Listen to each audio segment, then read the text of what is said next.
Loué soit Jésus-Christ et allons-y avec Marie. Bonne et sainte soirée, mes chers enfants, à vous tous.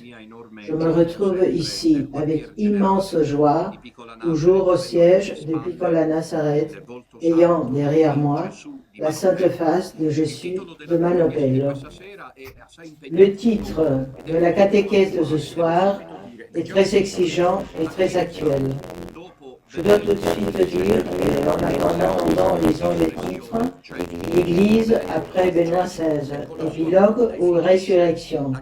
C'est-à-dire qu'avec Benoît XVI et avec sa mort, l'Église catholique se termine, c'est-à-dire comme nous la connaissons actuellement, ou continuera-t-elle quand même dans l'histoire?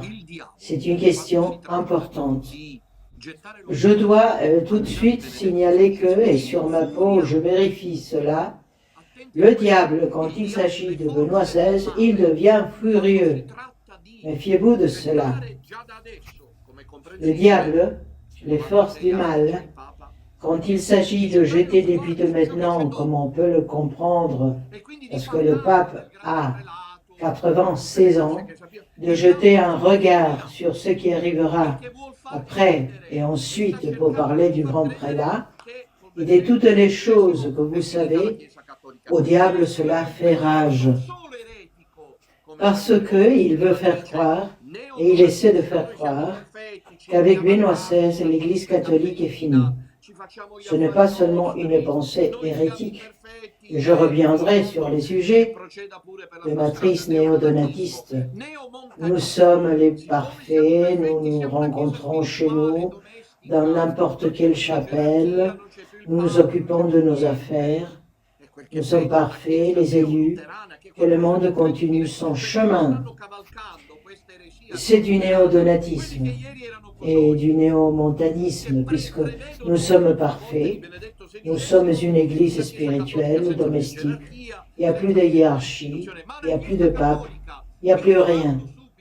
Et ce qui est pire, une église néo-luthérienne, qui est quelque chose d'incroyable, car cette hérésie néo-luthérienne la suivent, ce qui était avec nous hier, ce qui prévoit, après la mort de Benoît XVI, une église catholique sans plus de hiérarchie, plus d'institutions. Mais l'église catholique, je vous demande tout de suite, et je demande tout de suite à tous ceux qui nous suivent, peut-elle encore exister en tant qu'église catholique sans hiérarchie? Elle est de fondation divine. Jésus-Christ, comme nous le verrons maintenant, a fondé la hiérarchie.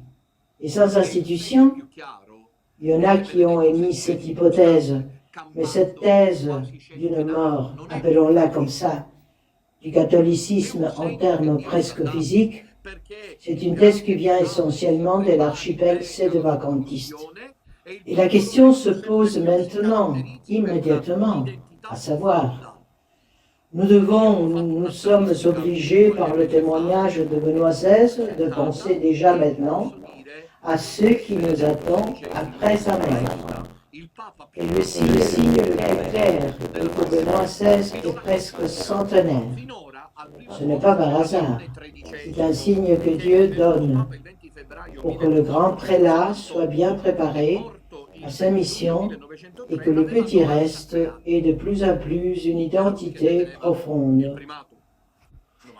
J'ai fait, il y a quelques mois, une statistique que je vous ai présentée et je peux dire que Benoît XVI reste le pape le plus ancien, le plus vieux de l'histoire moderne. Je vous donne le classement. Jusqu'ici, en premier lieu, il y avait Léon XIII, qui est devenu pape le 20 février 1878, mort le 20 juillet 1903, avait 93 ans. C'est lui qui détenait la primauté, âgé de 93 ans. Et qui nierait l'idée que Benoît XVI ait démissionné pour ingravescente etate, c'est-à-dire à cause de son âge. Ce serait un boomerang contre Benoît XVI lui-même, pour au moins deux raisons. Parce que Benoît l'a fait alors qu'il avait encore 84 ans et que Léon XIII est mort à 93 ans. Et parce qu'aujourd'hui, les conditions pour survivre malgré l'âge, Léon XIII a vécu vers la fin du 19e siècle, elles sont beaucoup plus évoluées. Je ne sais pas si je m'explique. Alors la thèse d'un Benoît XVI, croyez-vous à cette thèse? Qui veut continuer à y croire? Que Benoît XVI, parce que c'est la version officielle, qui n'est jamais remarquée parce qu'elle embarrassait même les Bergoliens, est parti parce qu'il était vieux. Mais s'il vous plaît, si c'était vrai, Benoît XVI serait non fiable, parce qu'il savait qu'il y avait un pape, Léon XIII, qui est mort, je répète, le 20 juillet 1903, à l'âge de 93 ans. 1903, pas 2013. On parle d'une époque où à 93 ans, si on veut entrer dans les détails, il n'y avait pas les soins et l'attention accordés à la gériatrie moderne. C'est-à-dire que le pape était édenté. Il n'entendait pas, il était sourd. Il n'y avait pas d'appareil auditif pour entendre. Le pape n'entendait pas, Léon XIII. Et il n'y avait pas de prothèse. Désolé, mais tout cela semble ridicule, mais au contraire, communauté là, c'est grâce de Dieu qui va dans le concret des choses. Il n'y avait pas de prothèse dentaire, raison pour laquelle le pape était édenté. Il n'y avait pas, disons, des supports, des aides. Il y en avait, mais elles n'étaient pas aussi avancées qu'aujourd'hui. Pourtant, le pape Léon XIII a voulu régner jusqu'à sa mort, qui ne venait jamais. Il est décédé à l'âge de 93 ans, bien sûr, pleinement lucide, car c'est la grande chose que le Seigneur a fait avec tous les papes, n'est-ce pas? Et c'est que le pape est resté lucide, je parle de Léon XIII, jusqu'à sa mort. Je veux dire, il était encore en train de signer des documents, c'est compris? Il avait des idées très claires sur la situation. Bien sûr, avec ce retard sénile typique qui existe, mais qui avait des idées claires. Maintenant, si Benoît XVI, c'est quelque chose que nous n'avons jamais dit, avait démissionné pour ingravescente etate, comme nous le lisons dans la déclaration pleine d'erreurs, dont 2 sont impardonnables, comme nous le savons, alors le rite manifestatur du canon 332 alinéa 2, ce serait tout à fait non fiable. Divenuto pontefice il 12 luglio 1730 e morto il 6 febbraio 1000, attenti bene, 1000 è morto un Benoît XVI qui a 84 ans, en 2013, quand il y a des prothèses auditives, il y a des prothèses dentaires, il y a des jambes prothétiques. Cela se comprend, n'est-ce pas? Il existe des éléments de collaboration, entre autres bien plus efficaces, qui ne l'étaient pour Léon XIII en 1903. Car aujourd'hui, le pape n'a plus forcément besoin de faire le tour du monde. De son studio pour la réalisation et depuis sa salle de contrôle, il peut facilement utiliser Internet avec les médias sociaux, n'est-ce pas? Interagir avec l'épiscopat du monde entier. Qui peut croire cette affaire, même aujourd'hui, que Benoît XVI est parti à cause de sa vieillesse? Si c'était vrai, ce serait inacceptable. Parce que nous avons un précédent historique bien fort à ce stade. Il s'agit d'un Léon XIII décédé en 1903, alors que le prothèse était le bâton de gloire a 93 ans. Benoît XVI dépasse tout le monde parce qu'il a, on l'a laissé, il est âgé de 96, 95. Nous y sommes, n'est-ce pas? Il a battu tous les records. Et parce que c'est lui qui a vécu le plus longtemps, comme je vous le dis, a été le pape Léon XIII. Et voulez-vous savoir qui est encore là, encore une fois aussi, Clément XII, devenu pontife le 12 juillet 1730, est mort le 6 février attention, il est mort le 6 février 1740. Savez-vous à quel âge? 88 ans. Benoît XVI démissionne à l'âge de 84 ans. Non, je ne suis pas étudié ici. Je suis désolé, je ne suis pas là. Il est clair qu'il y a du bluff ici. Il y a du bluff ici, bien sûr. Eh bien, je vous en donne encore un autre pour mentionner les papes qui sont morts plus tard dans les années que Benoît XVI, lorsqu'il a démissionné. Il faut même remonter au XVIIe siècle. Je ne sais pas si vous vous rendez compte, c'est important de le dire ce soir, pour parler de ce qui se passe après la mort de Benoît XVI. Clément X, élu pape le 29 avril 1670, est mort le 22 juillet 1676, à l'âge de 86 ans, donc 2 ans de plus au XVIIe siècle. Je ne sais pas si je m'explique. La logique, l'un des plus grands dons que mon professeur disait, s'il y a, et B, et C, et puis voilà. Parce qu'il a anticipé l'ère bergoglienne, où les syllogismes se perdent. Les syllogismes logiques se perdent de vue. Avec une lunacum, alors on n'en parle pas. Il se perd de vue, n'est-ce pas? C'est-à-dire qu'il serait logique qu'en 1676, le pape est mort à l'âge de 86 ans. J'imagine comment ça a dû être, sans dents, et comme on dit dans notre partie de la Sicile, arrapato, n'est-ce pas? Et qu'il a entendu dire « Sainteté, mais qu'est-ce qu'il y a? Sainteté, mais qu'est-ce que vous voulez ?» Il a entendu 1006 ans, 86 ans, Benoît XVI, à l'ère numérique, à l'ère des avant-gardes, non. La science gériatrique qui garantit aux personnes âgées, comme on le voit, je le vois avec mon père qui a 90 ans. Dieu merci, la science gériatrique, cependant, aux personnes âgées, pour ceux qui ont 90, par l'âge, je suis de plus en avant, il garantit incroyablement une attitude, une possibilité non négligeable. Voilà.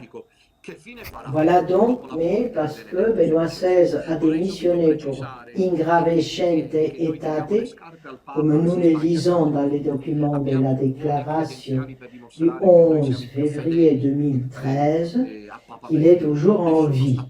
Il est toujours en vie. Personne n'a traité cet événement qui est le plus incroyable. Car Bergoglio, lorsqu'il a été invalidement élu pape, j'ai donné aujourd'hui une catéchèse ce matin dans la rubrique Saint et Café, dans laquelle je parlais du cardinal Claudio Humes, décédé hier avec des funérailles solennelles à São Paulo, au Brésil. Bien, il était un des mentors des Bergoglio. Chers enfants, c'est quelque chose que nous devons savoir. Et ce n'est pas par hasard, c'est la providence qui guide l'histoire. Ce qui fait peur aux Bergogliens. Il est toujours en vie, c'est le pape qui a vécu le plus longtemps dans l'histoire, Benoît XVI. Vous pensez que c'est par hasard? C'est-à-dire que Benoît XVI végète vient ainsi par hasard? Non. Et c'est le premier message. Lui, le pape, prépare le chemin du grand prélat. C'est une course de relais. Et attend que les gens de la se convainquent du rôle, qu'ils se tiennent responsables à travers les épreuves.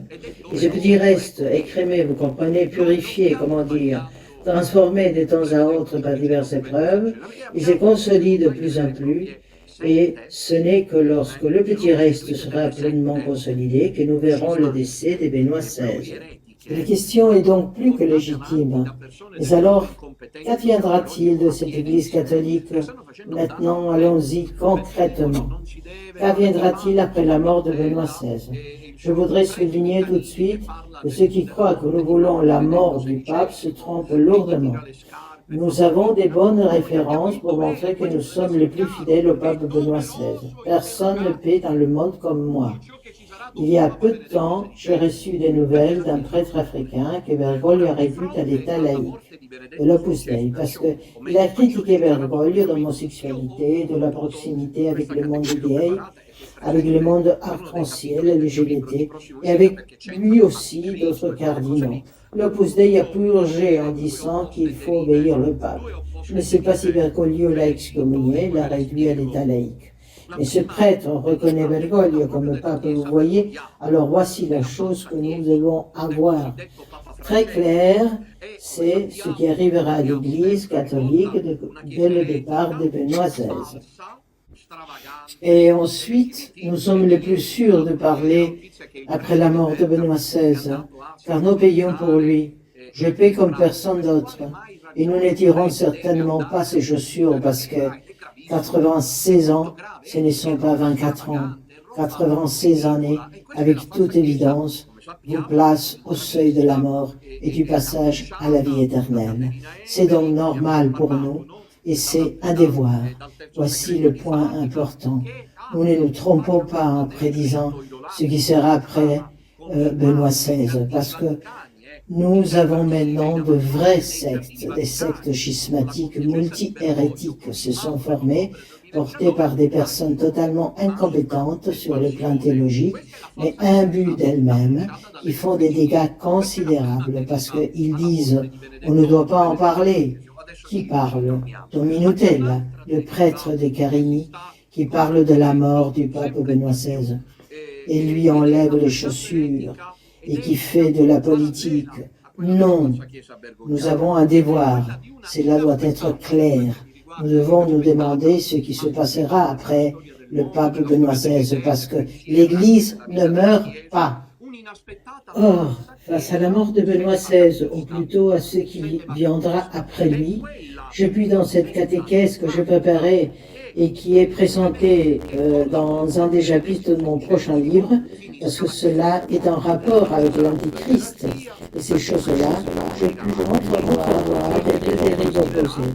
Je vais les citer et ensuite je vais vous les expliquer. La première dérive est celle de l'église bergolienne, de la fausse église, du soi-disant pape François. Comme nous le savons, nous nous en souvenons toujours à chaque fois, une église LGBT, hérétique, fausse, extravagante. Hier ou avant-hier, la nouvelle est arrivée que le prêtre de Bergamo était allé parrainer la Gay Pride. Pourquoi un prêtre devrait aller sponsoriser la Gay Pride? C'est très grave, grave.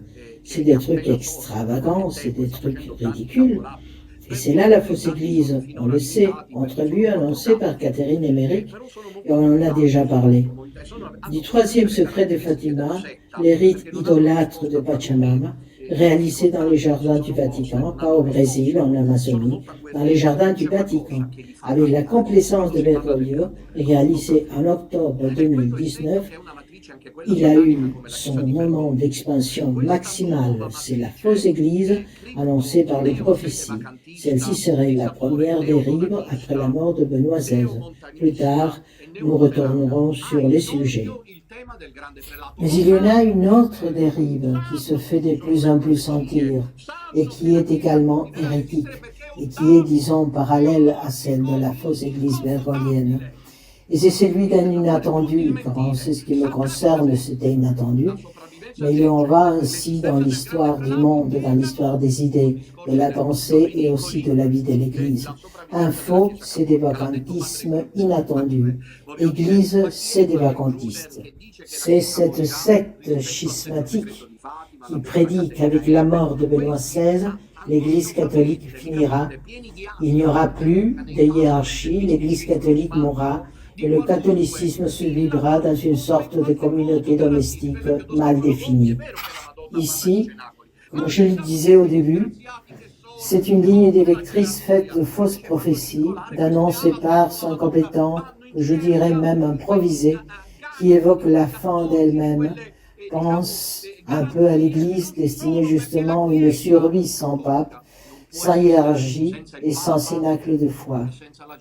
Or, ce courant qui vient de naître fait depuis quelque temps des dégâts incalculables.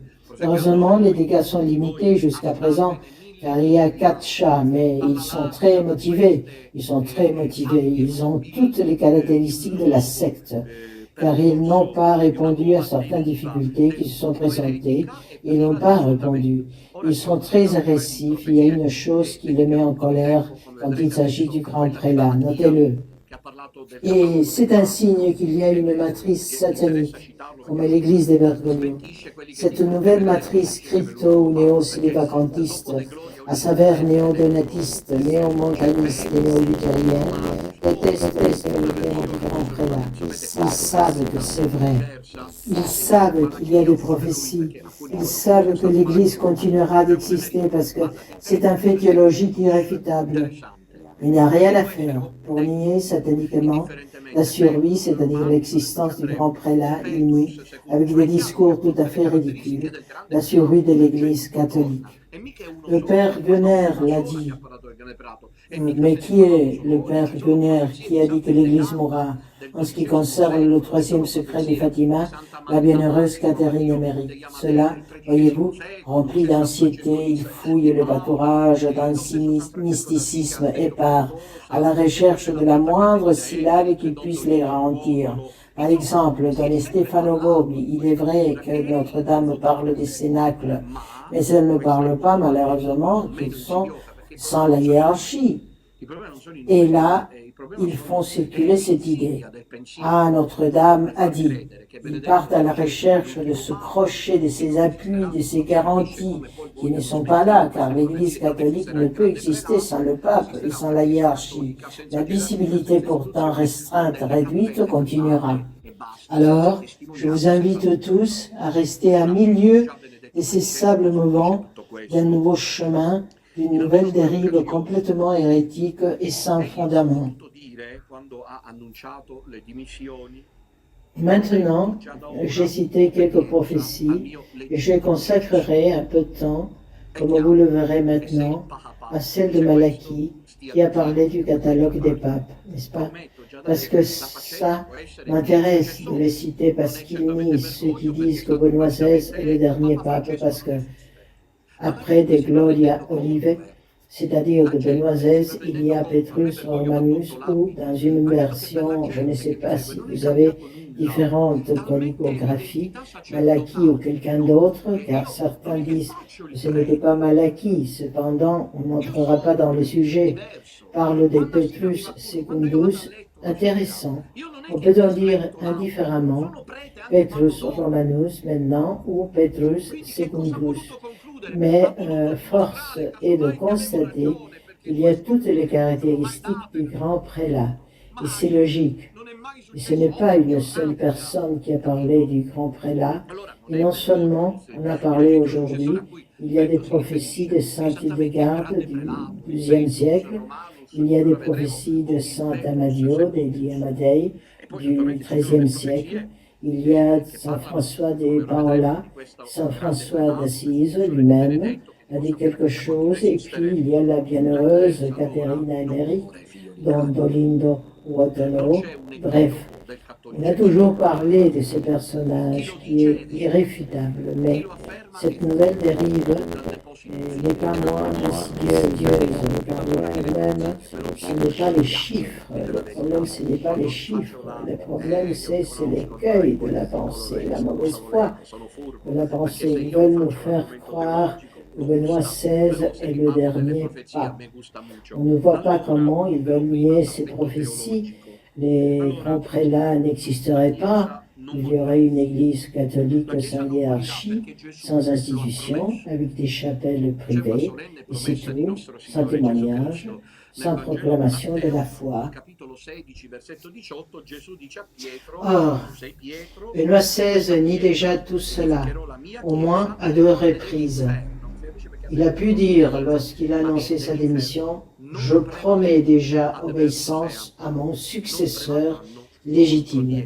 Il est clair que si les papes disent cela, ils se taisent de l'autre côté.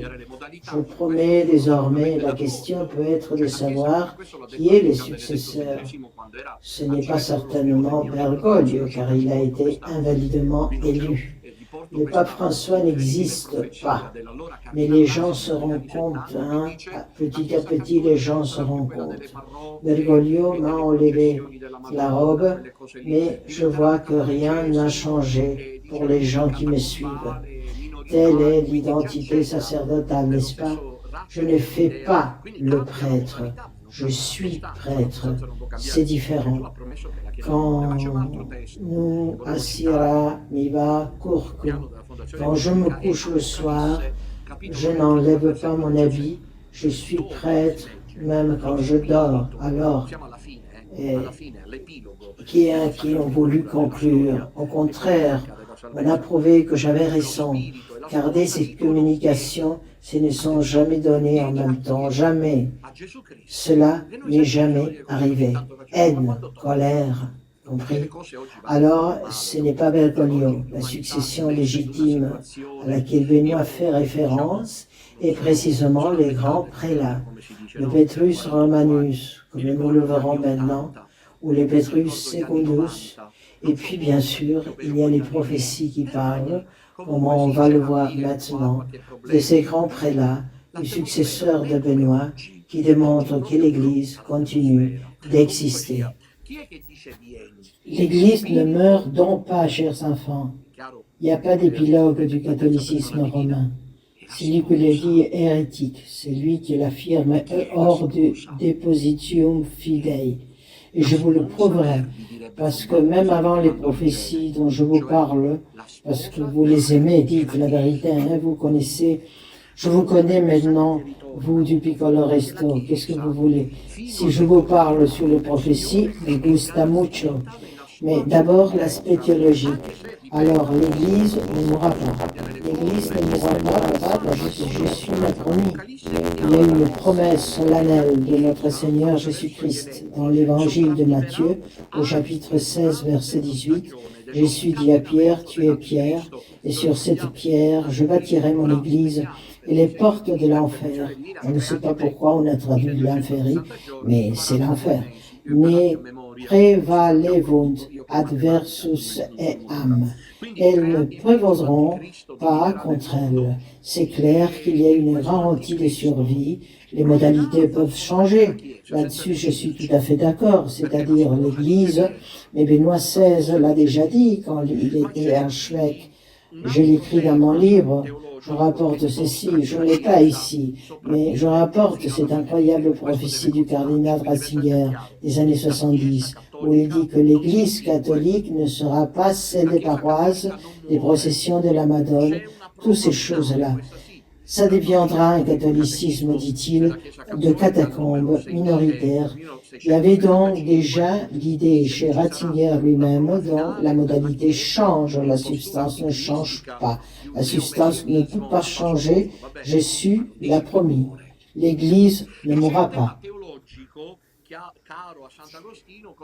Mais il y en a un autre texte que je voulais citer au niveau du fondement biblique. C'est Apocalypse chapitre 22, verset 17, où on lit l'Esprit, on est à la fin, à l'épilogue de l'Écriture sainte d'histoire économique du salut, l'Esprit et l'épouse disent « Viens ». Attention, viens. On le dit à qui? À Jésus-Christ. On peut toujours le dire. De temps en temps, je pense, mais quand est-ce que tu reviens? Pourquoi les choses vont si mal aujourd'hui, n'est-ce pas? C'est-à-dire qu'aujourd'hui, l'humanité est mise en situation. Je pense, moi, je suis au milieu du trajet de ma vie, comme on dit, n'est-ce pas, 48 ans. Je me souviens des années 80, je me souviens des années 90. Je ne sais pas pour vous, ceux qui ont à peu près mon âge, et c'était des années quand même. Il y a eu quelques soucis ici et là, mais l'ambiance n'était pas comme aujourd'hui.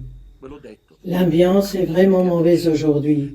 De toute façon, qui est-ce qui dit viens? L'esprit, c'est clair, signifie la troisième personne divine et l'épouse. Et qui est l'épouse? C'est l'esponsa verbi, dirait von Balthasar, se référant à Origène, c'est-à-dire l'épouse du Verbe qui est l'Église. Ensuite, le message qui revient.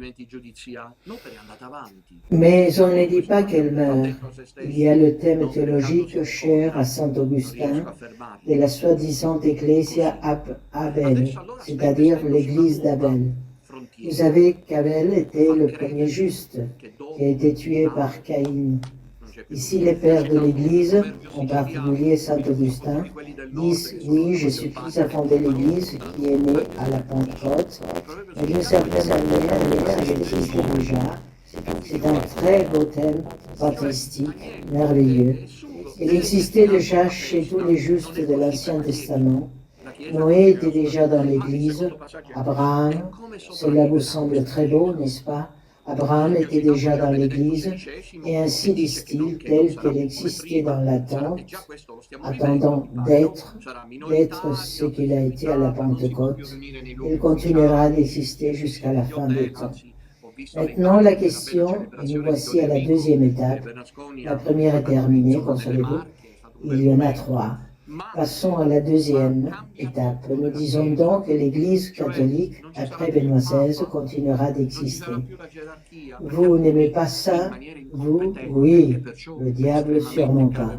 Je vous l'ai déjà dit. Je comprends que maintenant, puisqu'il n'a pas pu nous éteindre, il a essayé par tous les moyens, n'est-ce pas? Bref, je n'invente rien. Depuis que j'ai commencé cette mission ici à Petite Nazareth, ma paroisse m'a été enlevée. Toutes les choses que nous savons déjà, il n'est pas nécessaire de le dire à chaque fois, mais ils ont essayé de m'arrêter. Menace, mesures judiciaires, les travaux ont continué. Le diable l'a compris. Il s'est dit, je ne peux pas les arrêter. Alors maintenant, il investit dans une nouvelle frontière, faisant croire aux gens qu'après, il ne reste plus rien. J'ai cité un proverbe sicilien, je m'excuse auprès de tous ceux du Nord qui sont majoritaires. Je le traduis même si vous ne comprenez. Le proverbe dit « l'agneau et la sauce et la fête est finie ». Ce n'est pas comme ça pour l'Église qui continuera à survivre. Mais la deuxième étape est celle-ci. Comment cette Église survivra-t-elle? J'ai déjà évoqué Benoît XVI qui dit que ce ne sera plus pareil. Et nous vivons déjà cela, je pense, n'est-ce pas? Ce sera une minorité persécutée et ne pourra plus se réunir dans les lieux officiels. Elle se réunira dans les hôtels. En effet, j'ai vu les images d'Abelfett et d'Enrico Bernasconi dans les Marques. Un bon moment. Et il doit tout changer dans l'Église. Autrement dit, le pape ne sera-t-il plus là? Il n'y aurait-il plus de hiérarchie? Car certains incompétents et donc gravement irresponsables pensent cette thèse. Certes, il y aura de la hiérarchie, et je vais vous expliquer pourquoi. L'Église peut changer dans certaines choses, mais dans d'autres, et quelles sont les propriétés, ne changera pas. C'est principalement l'aspect théologique. La troisième partie, celle des prophéties. Quelles sont donc les propriétés non commutables et immuables de l'Église catholique? Sont-ils des fondations divines? Voulez-vous les connaître? Je vous dis en grec, mais c'est pas pour être un je sais tout, mais parce que c'est bien de mentionner le grec. Ils ne sont pas par ordre d'importance, mais le premier, oui. Leitologia, koinonia, diaconia, hierarchia. Nous en avons 10. Ici, ces éléments ne changent pas.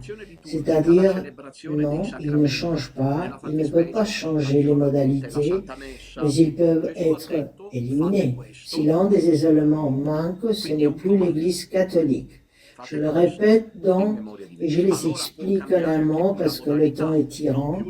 Kerygma, leiturgia, koinonia, diaconia, hiérarchia, qui sont tous les éléments par l'Église catholique directement voulus par Jésus-Christ. Peuvent-ils alors être éliminés? Comme des incompétents, certains sur les réseaux sociaux ont une responsabilité, puis ils sont présomptueux et imbus d'eux-mêmes. Et en plus, ils doivent taper à tout prix parce que sans savoir ce qu'ils écrivent. Ces éléments ne peuvent être éliminés. Le grand prélat a une forte connaissance dogmatique et théologique, comme je vous montre. Voyons quels sont ces 5 éléments. D'abord, les kérygmas. Je vous ai dit que c'est le plus important, n'est-ce pas? C'est l'annonce de la foi. L'Église existe pour ça. Annoncer la foi, annoncer l'Évangile. Alors c'est un élément irremplaçable. Et ce n'est pas que l'Église, après la mort de Benoît XVI, ne pourra plus annoncer l'Évangile. Il faudra qu'il continue à le faire. Les mœurs changent, non pas les chairs des cathédrales où l'on prêche aujourd'hui. L'erreur, l'hérésie, l'apostasie, peut-être alors dans des hôtels, les sous-sols, mais l'Évangile sera annoncé, car le kérygma ne peut pas être touché, est indispensable. Jusqu'à maintenant, est-ce que ce que je dis est difficile? Je ne pense pas. Deuxième élément des 5 indispensables, c'est la liturgia, c'est-à-dire l'action liturgique, la célébration des sacrements. Dans ce cas, la Sainte Messe, Jésus a dit, faites ceci en mémoire de moi. C'est un commandement. Alors cela peut changer ici aussi la modalité, non plus la liturgie solennelle dans la cathédrale, comme les hérétiques persistent à le faire, et le Seigneur ne les prend pas en compte, car ce sont des messes invalides. Mais toujours, aujourd'hui, la messe de Don Enrico à l'hôtel, je ne sais pas où ils étaient, mais les modalités changent, n'est-ce pas? Et la substance ne change pas. Troisième élément indispensable, nous avons la koinonia, qui veut dire communion fraternelle. Là aussi, il y a le commandement du Christ. Ceci, je vous ordonne de vous aimer les uns les autres. De temps en temps, je vois ceux du Piccolo Reste se disputer, je vais traduire autrement, on peut s'aimer, mais s'armer, et les uns et les autres, qui avec des fusils, qui avec des pistolets, mais s'armer, s'aimer, c'est-à-dire là où il n'y a pas d'amour fraternel, koinonia, il n'y a pas d'église. La fraternité est une des déclinaisons les plus importantes de l'ecclésialité. Là où il n'y a pas de fraternité, il n'y a pas d'église. Aujourd'hui, quand j'avais beaucoup de temps disponible, quand je rentrais du voyage et je n'avais pas envie d'aller écrire tout de suite, mais ensuite préparer la catéchèse, j'allumais la télé. Il pouvait être 4 heures de l'après-midi, alors je m'étais réveillé et il y a eu une interview de Raffaella Carrà avec Luciana Littizzetto, et puis à un certain moment, Raffaella Carrà a demandé « Mais vous avez parlé du pape François ?» « Ah oui, comme d'habitude, n'est-ce pas? Naturellement, le pape révolutionnaire, le pape à droite et le pape à gauche. » Raffaella Carrà a ajouté « Oui, nous aimons ce pape parce qu'il pardonne toujours. Et moi, comment pardonne-t-il toujours? Ce n'est pas vrai. Je suis là pour prouver le contraire. Et la télévision n'est plus réelle et ne transmet plus rien de réel. » Il y en a qui sautent en l'air entre les modernistes et la dérive sectaire du Piccolo Gregge quand il dit que les laïcs doivent rester à leur place et que les personnes consacrées ont une prééminence dans l'Église. Penser l'opposé est luthérien comme idée et il y a à ceci et cela qui semblent orthodoxes fermes et puis sont plus luthériens que vous ne l'imaginez, car en tant que laïc, il n'y a pas de pape.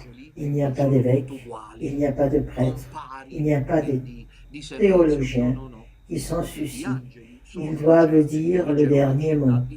Ils ne doutent jamais qu'ils se trompent. Les théologiens n'ont pas étudié la théologie, mais ils savent tout et ont raison sur tout. Il s'agit bien d'une matrice satanique, luthérienne. Je vous le dis solennellement ce soir, l'Église existe avec une différence substantielle entre les ministres ordonnés et les laïcs. Décidez-vous, mes chers laïcs, décidez-vous. Et la preuve la plus claire que j'apporte, je ne l'ai trouvée écrite nulle part, mais je l'ai toujours trouvée intéressante. C'est la hiérarchie angélique. Il y a un père de l'Église très vénéré, comme j'ai lu récemment en Grèce, qui est Denis Areopagite, qui a écrit un ouvrage que j'ai dans ma bibliothèque qui s'appelle Les hiérarchies, où il dit que les anges ne sont pas tous pareils. Non, les anges, dit Denise Areopagite, sont répartis hiérarchiquement. 3 chœurs, les 3 premiers chœurs, dont les séraphins, qui sont les anges les plus proches de Dieu, puis l'autre chœur, Principati, Potestà, Dominazioni, et puis les 3 derniers. Il y a une hiérarchie, et ce n'est pas qu'un ange des dominations, ça lui arrive de contester le rôle qu'a un séraphin. Il est soumis au séraphin. À nous, nos anges gardiens, c'est quelque chose que nous ne savons pas. Ils donnent des lumières qui ne sont pas souvent les leurs, mais qui viennent des hiérarchies supérieures et qui nous parviennent ensuite à travers les hiérarchies inférieures. Si cela est vrai dans le monde angélique, dit Denise Areopagite, Dieu a établi que c'est aussi le cas dans l'Église. Il y a une tête qui est le pape, visible. Il faut une tête visible. Jésus-Christ l'a constituée. J'inviterai ces théologiens, ces théologiennes, s'ils étaient sérieux, à ce point, regardez, je dirais qu'ils quittent la scène. Je ne demande pas qu'ils m'acceptent car ils sont trop fiers pour m'accepter.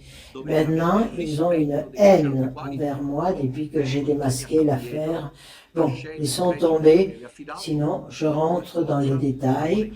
Ils m'apportent de la haine, c'est-à-dire parfois ils parlent d'autre chose et puis la parole tombe toujours sur le petit point non, c'est-à-dire sur moi-même, toujours dominuté. Là-dedans, je ne leur demande pas d'accepter. J'ai raison aussi parce que je ne dis rien de moi. Vous vous rendez compte, hein? Il n'y a rien à moi. C'est de la théologie. L'Église a besoin du chef visible qui est le pape. L'Église ne peut exister sans le chef visible. Qu'ils se taisent au moins, au lieu de conduire les autres dans l'erreur. Alors, entre eux, car c'est typique des sectes, ils se consolent, non? Il y a 4 chats, sont 4 chats et ils se consolent. Oui, chérie, tu as raison. Oui, tu sais que c'est vraiment vrai, parce qu'ils savent qu'ils ont pris une dérive très dangereuse, comme je le démontre. L'Église a besoin de la hiérarchie, et entre les ministres ordonnés et le laïc, il y a une différence substantielle. Vous, le laïc, devez avoir du respect pour les prêtres qui, cependant, comme l'enseigne Saint Pierre, nourrissez le troupeau de Dieu qui vous est confié, non pas nécessairement, mais volontairement, en faisant les angles à la modèle du troupeau. Bonsoir aux musiciens. Voilà. Bon, et maintenant le 3e point, les plus beaux pour vous, les prophéties. Ainsi, les prophéties parlent très clairement et les preuves sont accablantes. C'est-à-dire que les prophéties n'annoncent pas la fin du catholicisme romain, l'extinction de la hiérarchie et le conflit avec la figure du grand prélat. En effet, j'ai déjà parlé d'autres fois. Ils s'harmonisent les uns avec les autres. Par exemple, la bienheureuse Catherine Emmerich, combien de fois l'avons-nous mentionné lorsqu'elle parle de la saison des 2 papes? Puis, à un certain moment, brusquement, elle vous parle du grand prélat. Vous souvenez-vous de ce qu'elle dit? Elle dit qu'il vient du sud de Rome. Et il a ceux qui se moquent de ces choses, parce que, comme c'est Dominoté allait dire, ils se moquent et se tirent une balle dans les pieds. Ils ne se rendent pas compte que la haine qu'ils ont envers moi est si grande qu'ils arrivent jusqu'à nier les prophéties reconnues par l'Église. Caterina Emmerich a dit toutes ces choses. Mais puisque je témoigne, ils le ridiculisent, des gens qui nous appartenaient. Caterina Emmerich dit qu'elle viendra du sud de Rome. Regardez cette Catherine Emmerich comme nous le voyons, et je suis désolé pour eux, mais elle a bien compris, je dirais photographiquement même. Donc, il vient du sud de Rome, il n'est pas très vieux, il est de sang noble et porte du rouge. Saint Malachie est un archevêque moine bénédictin d'Armagh qui vécut au XIIe siècle, un contemporain de Saint Bernard. Il semble que Saint Bernard l'ait rencontré et qu'il ait écrit un livre, j'ai le texte, Une vie de Saint Malachie.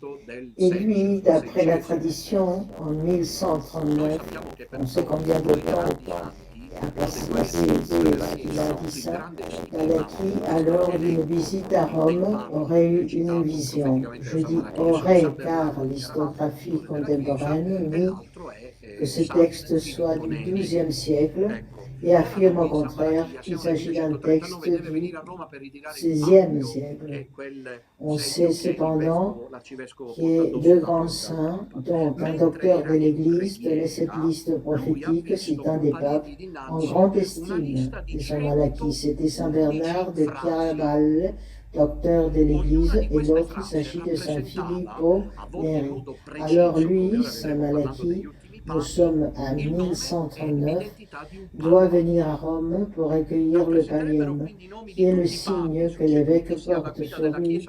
Il lui a donné le pape. Pendant qu'il était en prière, il vit apparaître une liste de 111 phrases devant lui, chacune de ces phrases représentant, parfois précisément, comme nous le verrons maintenant, en parlant des derniers papes, le nom et l'identité d'un pape. Elle représenterait dans les noms de tous les papes qui se sont succédés de l'Église romaine jusqu'à la fin, qui n'est pas Benoît XVI comme maintenant, je vais vous le montrer.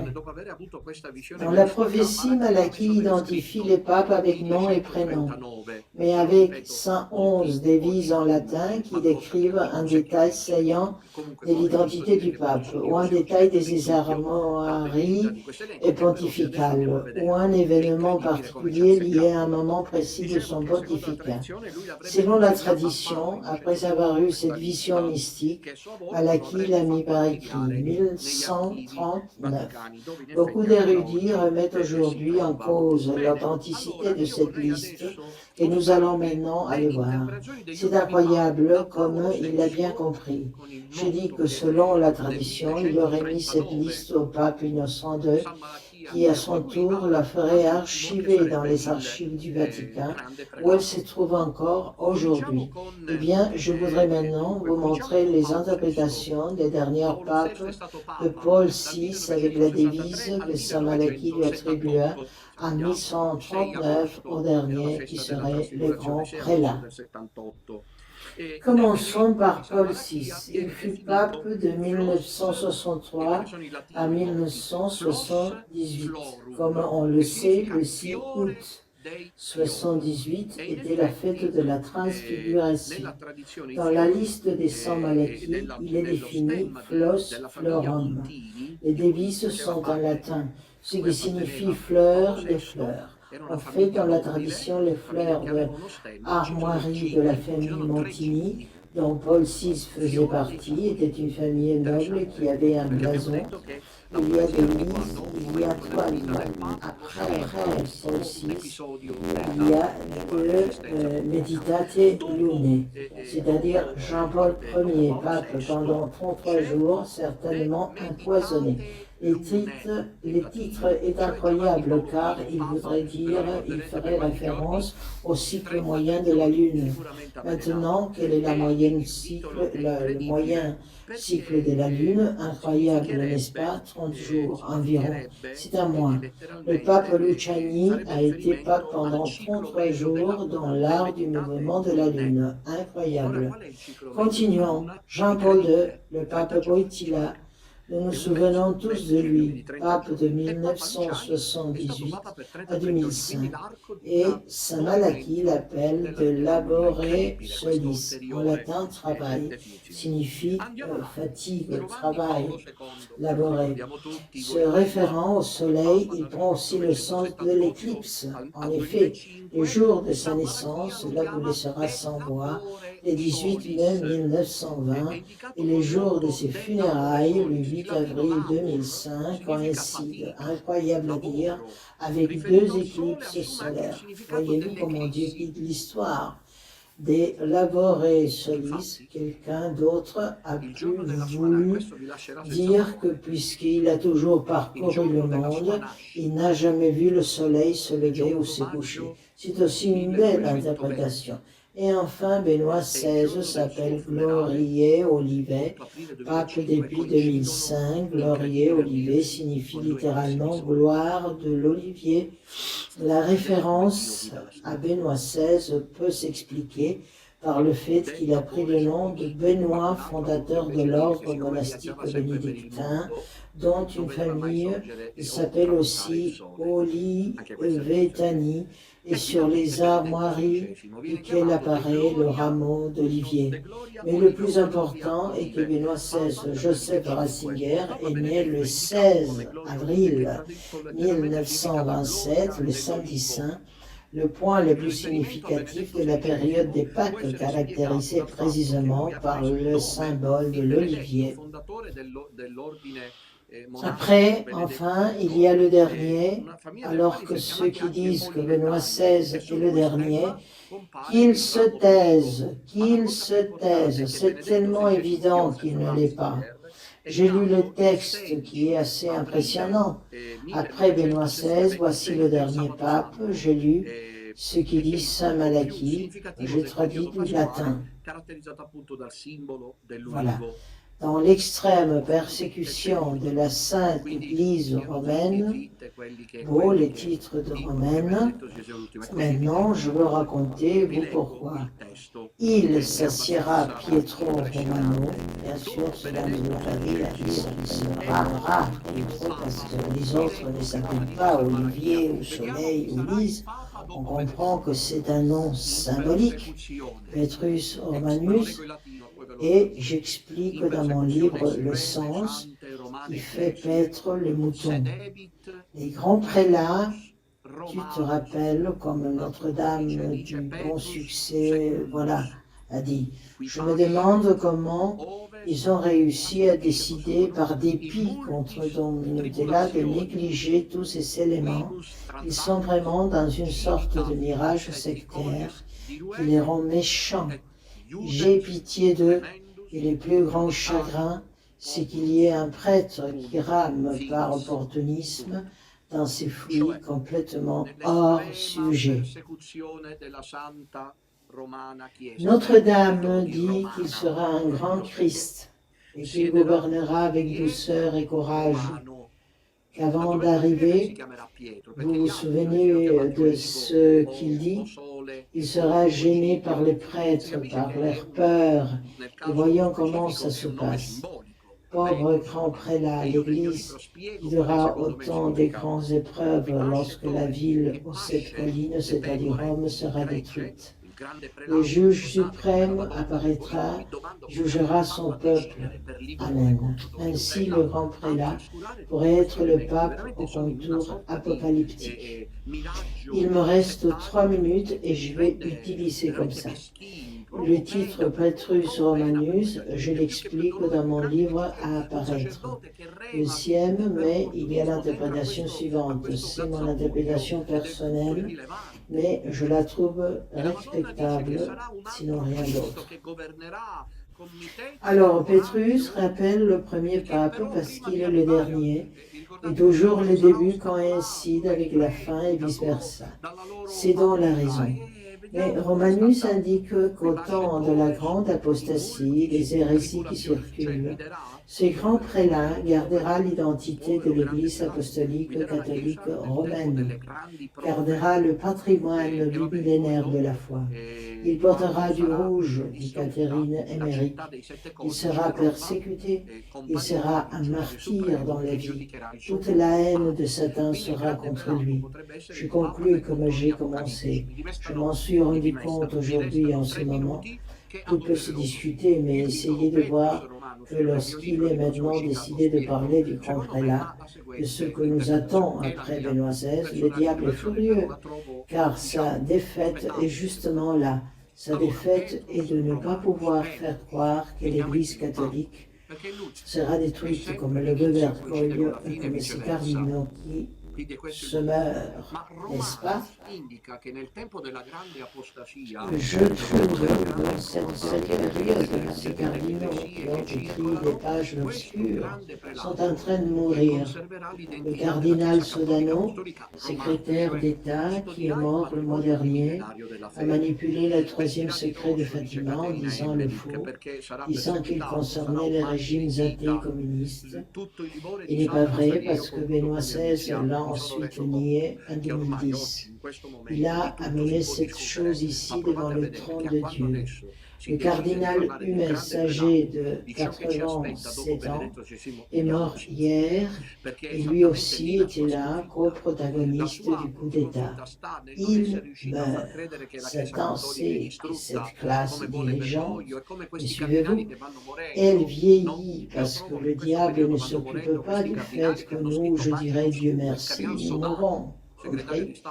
Ils se rendent compte que cette classe dirigeante est sur le point de disparaître. Peut-être même ne sait-il pas exactement ce qui se passera lorsqu'il entend parler du grand prélat et de la suivi du catholicisme romain grâce à Benoît XVI.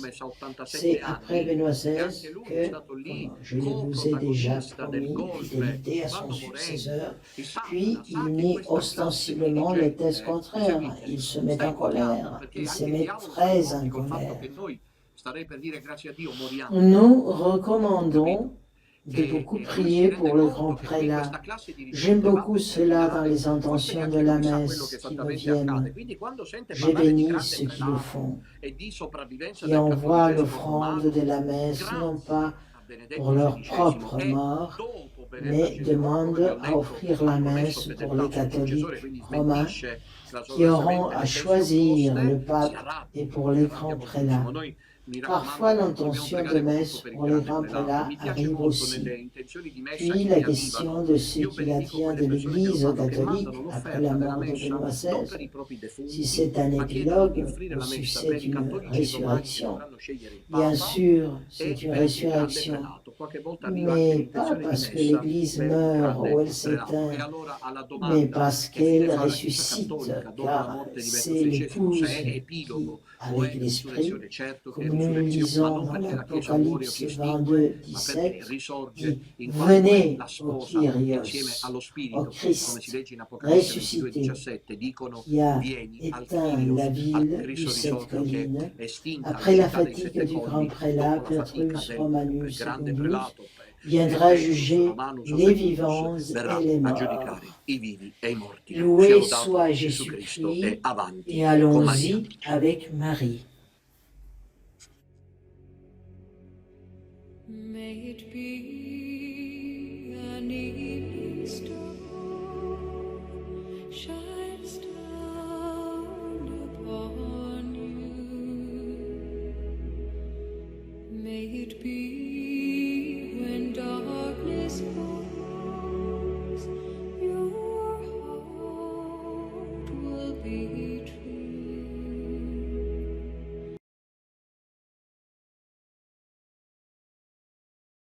You walk alone.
it be the shadows call will fly away. May it be